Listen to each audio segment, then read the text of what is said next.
सुशांत सिंह राजपूत की हत्या के बाद कई चीजें बाहर निकल के आई हैं। कुछ मैंने इंटरव्यूज पढ़े हैं, कुछ डायरेक्टली भी बात की है। तो उनके पिताजी का कहना है कि वो फिल्म इंडस्ट्री में हो रही टेंशन के करके बहुत ज्यादा परेशान थे। अभिषेक कपूर जिन्होंने उन्हें लॉन्च किया, उनके साथ हाल ही में एक फिल्म की है केदारनाथ। उनका कहना है कि it was a systematic dismantling of a fragile mind. Ankita जो उनकी लॉन्ग टर्म पार्टनर रह चुकी है, उनका कहना है कि वो सामाजिक रूप से की गई अपमान और बेइज्जती नहीं सहन कर पाया।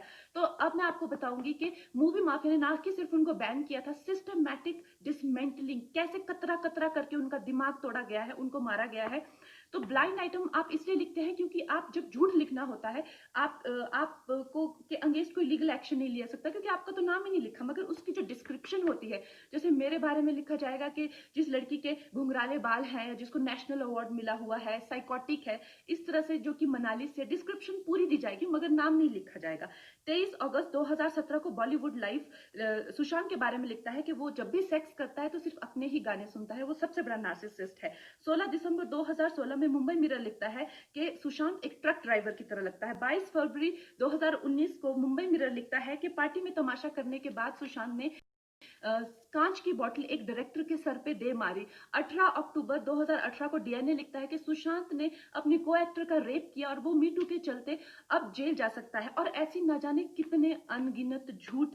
और ये जो बुद्धिजीवी जर्नलिस्ट हैं, ये जो चील कौए गिद्ध हैं, जो मूवी माफिया के पाले हुए हैं, ये इसको मेंटल इमोशनल साइकोलॉजिकल लिंचिंग को जर्नलिज्म कहते हैं।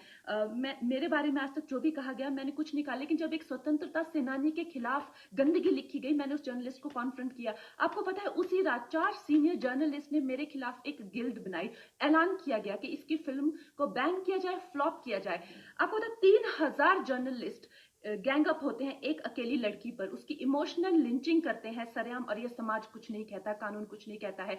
मैंने उन पे केस करने की कोशिश की, मगर 1 महीने बाद वो गायब हो गई। मेरी फिल्म रिलीज हुई, गायब हो गई। तो मेरा कहने का मतलब ये है कि अगर ये समाज जिस अन्याय की बुनियाद पर खड़ा है और कभी आवाज नहीं, आप ये पढ़ते हैं, चटकारे लेते हैं, कभी आपने सोचा है कि कभी नेपो किड्स के बारे में ये क्यों नहीं लिखा जाता है? तो ये अन्याय का फंदा किसी दिन आपके बच्चों के गले में लटका मिलेगा, आपके गले में लटका मिलेगा। इसलिए जब तालियां बजेगी और सीटियां बजेगी, तब आपको पता चलेगा कि क्या गुजरती होगी।